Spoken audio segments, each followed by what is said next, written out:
പൊന്നു എന്തിയെ? പൊന്നു ദേ ഇരിക്കുന്നു. പൊന്നുവിനെ ഇന്ന് ഞാൻ വെള്ളത്തിലിട്ട് കുളിപ്പിച്ച്.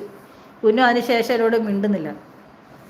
പൊന്നുവിനെ വെള്ളത്തിലിട്ട് തേച്ചരച്ച് കലക്കി കുളിപ്പിച്ചു. ഉടുപ്പൊക്കെ മാറ്റി. ഇനി പുതിയ ഉടുപ്പ് തയ്പ്പിക്കണം. ഇതിൻ്റെ ഇടാനുള്ള ഉടുപ്പ്. മുഖം ഇരിക്കുന്നുണ്ടോ? ദേഷ്യം മുഖം വെച്ചേക്കുന്നുണ്ടോ? അതിന് ഇഷ്ടമല്ല വെള്ളം കാണുന്നതേ. ഇപ്പം പുതിയ കുട്ടികളായിരിക്കും ചേച്ചിക്ക് എന്തോ ഉണ്ടെന്ന്, അസുഖം എന്താണെന്ന്. ഇത് 10-13 വർഷമായിട്ട് എൻ്റെ കൂടെ ഉള്ള ഒരാളാണ്. അതാണ് അച്ചടാ പൊന്നു മുത്തി. ഇതേ പൊന്നുവിനെ തിരക്കുന്നുണ്ടാ. കുളിപ്പിച്ചാൽ ദേഷ്യമായിപ്പോയി പൊന്നുവിന്.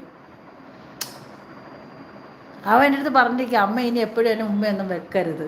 വെച്ച് കഴിഞ്ഞാൽ അമ്മയുടെ ലിപ്സ്റ്റിക്കൊക്കെ എൻ്റെ ഫേസിലാവുന്നുണ്ട്. അതുകൊണ്ട് അമ്മ എന്നെ എപ്പോഴും ഇനി ഉമ്മയൊന്നും വെക്കണ്ട. ഹായ് ചേച്ചി, ഹായ് ഹായ് ഹായ് ഹായ്. എന്നെ എപ്പോഴും അമ്മ ഇനി ഉമ്മ വെച്ചേക്കരുത്, അമ്മ എന്നെ എപ്പോഴും എടുക്കണ്ട എന്നൊക്കെ പറഞ്ഞിരിക്കണം എന്നോട്. ഞാൻ പറയും ശരി.